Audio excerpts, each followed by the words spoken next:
Election का माहौल है, उसी समय जो है वोटरशिप का ये जो प्रोग्राम हुआ है, क्या चीज़ है ये, क्यों चाहिए? देखिए, लोकतंत्र आया था तो ये इस उम्मीद से आया था कि लोग को कुछ तकलीफ से मुक्ति मिलेगी। अंग्रेज़ गए, देश ने कितनी सरकारों को बदलते देखा। 90% आदमी का जीना मुश्किल उस समय था, आज भी मुश्किल है। मशीनों के कारण अब बेरोज़गारी का दौर है, अंतर्राष्ट्रीय कंपटीशन है, पढ़ों का काम कंप्यूटर खा गया, अनपढ़ लोगों का काम बुलडोज़र ट्रैक्टर खा गया, काम है नहीं, सरकार इस सच्चाई को मान नहीं रही। हम कह रहे हैं मशीन की मेहनत से जो पैसा पैदा हो रहा है वो पैसा आप वोटरों के खाते में बांट दें। अरे 98 रुपये पैदा हो रहा, केवल 50 बांट दें।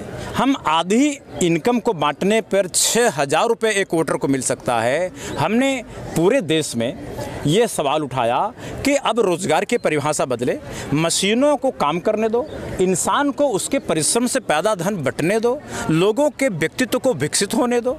अब तो आपको कितना डिमांड है ये? मैं कहता हूं कि औसत आमदनी की आधी रकम जो भी हो, इस समय 12,000 सरकार कहती है तो मैं कहता हूं 6,000 टैक्स रखो और 6,000 दे दो। अब अगर 6,000 रुपये मिलता है तो एक परिवार में 5 आदमी हैं तो 30,000 रुपये आएगा पर वोटर।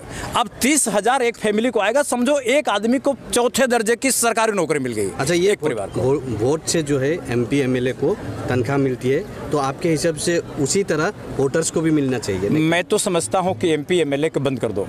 अच्छा भाई सोचो, जो 25 करोड़ रुपया लगा के इलेक्शन लड़ता है उसको सरकारी खजाने से हवाई जहाज फ्री, ट्रेन फ्री, ये देने का वेतन को कोई मतलब नहीं है।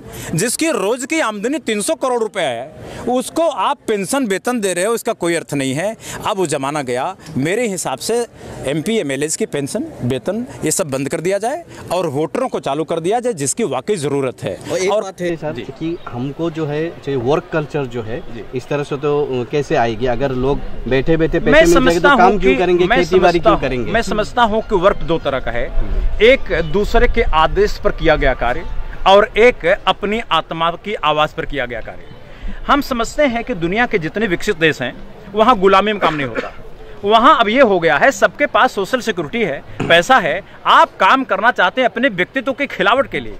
आपके अंदर जो प्रतिभा है कवि बनने की, खिलाड़ी बनने की, कुछ अपने अंदर की प्रतिभा को विकसित करने में आनंद आता है, वो आनंद काम के लिए इंसेंटिव है, पैसा नहीं।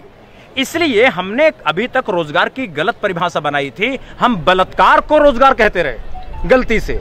अब हमें रोजगार की बात करनी चाहिए, लोगों को पैसा मिलेगा, दिमाग आएगा और दिमाग से लोग फर्टाइल होंगे और प्रोडक्टिव होंगे। जैसे जापान में है, हर आदमी वैज्ञानिक है, जब यहाँ पैसा मिलेगा तो साइंटिस्ट बन जाएंगे। और एक बात है सर, और एक बात है कि जैसे कई सारी योजनाएं हैं, प्रधानमंत्री आवास योजना से लेकर जो गरीबों को लिए खास करके कई सारी योजनाएं हैं, कई सारे पैसे भी आते हैं, लेकिन मैं समझता हूँ उन योजनाओं को धीरे धीरे बंद करना। नहीं, वही चाहिए। हम बात कर रहे हैं कि ये योजना में कई लाखों करोड़ों रुपए हर साल खर्चा होता है, लेकिन उसमें करप्शन की वजह से जो मूल जो लोग है उनको नहीं मिलते, ओरिजिनल जो बेनिफिशियरी है उनको नहीं मिल पाते। तो आपका जो वोटरशिप का डिमांड है वो योजनाएं खत्म करके डायरेक्ट पैसा देने से क्या ज्यादा सुविधा होगी? एग्जैक्ट, उसमें भ्रष्टाचार जीरो हो जाएगा। भ्रष्टाचार जब कलेक्टर को, DC को ये पावर ही खत्म हो जाएगी कि किसको दें किसको नहीं दें। जब आप ये पावर दोगे तभी तो भ्रष्टाचार होगा। जब वोटर लिस्ट इलेक्शन कमीशन से आई है उतर से सबको मिल गया। आप सरकारी कर्मचारियों को नहीं देता, उन बेचारों की लिस्ट है, आप उनको माइनस कर दो। करप्शन जीरो, डिस्ट्रीब्यूशन का खर्चा जीरो, आपकी इतनी बड़ी मशीनरी जीरो, सरकार कितना बड़ा पैराफिलियन, 90 मंत्रालय बने हैं, उनकी जरूरत नहीं। आप डेवलपमेंट के नाम पर खाली रोजगार दे रहे हो, विकास के नाम पर, गरीबी के नाम पर रोजगार दे रहे हो कुछ सरकारी कर्मचारियों को, लेकिन बाकी बेचारे क्या करें? इस बार VPI का जो इलेक्शन भी लड़ रहे हैं कई सारे जो कैंडिडेट है, तो डिमांड क्या होगी? 500 प्रत्याशी चुनाव लड़ रहे हैं पंचायत में, तमाम जनपदों में। तो ये उसमें एक नहीं, एक दो डिमांड है मूल रूप से। एक डिमांड तो ये है कि सरकार 6,000 रुपये देने के लिए संसद में विधेयक पेश करे, कानून बनाए। दूसरी डिमांड ये है कि प्राइम मिनिस्टर का इलेक्शन अभी सांसदों को अधिकार है, MP इलेक्शन जीत के प्रधानमंत्री चुनते हैं, ये अधिकार सांसदों को समाप्त कर दिया जाए। ये अधिकार गांव के गांवड़ा को दे दिया जाए। देश के 3.5 लाख लोग ये तय करेंगे कि देश का PM कौन हो। ये जो 547 लोगों को ये कह दिया गया है कि तुम पीएम बना दो, ये वीआईपी लोग अपने में से एक वीआईपी को बना देते हैं, बाकी जनता तो बेकारी चूड़ी मिस हो गई है। इट इज पॉसिबल, ऐसा भी तो इट इज वेरी पॉसिबल। देश के प्रधानों को गावड़ा को लगेगा कि मैं पीएम के इलेक्शन वोट दूंगा तो गावड़े खुश हो जाएंगे और उनको पावर मिलेगी तो देश का प्राइम मिनिस्टर गांव को सोचेगा।